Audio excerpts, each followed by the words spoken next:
এই ভিডিওটি স্কিপ করো না, কারণ এই 5টি গুনাহ আমরা প্রতিনিয়ত করি, কিন্তু বুঝতে পারি না যে এগুলো গুনাহ।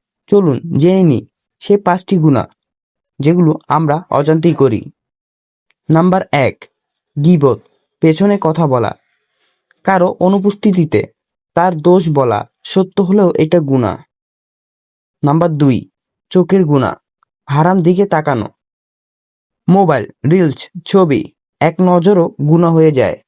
নাম্বার 3, রিয়া, দেখানোর নিয়ত।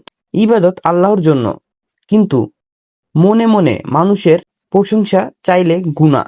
নাম্বার 4, অহংকার, নিজেকে বড় ভাবা। আমি ঠিক, ওরা ভুল, এই ভাবাটাই ধ্বংসের কারণ। নাম্বার 5, কথা দিয়ে কষ্ট দেওয়া, ঠাট্টা, খোঁচা, তুচ্ছ কথা, মুখের গুনাহ আমরা সবচেয়ে বেশি করি।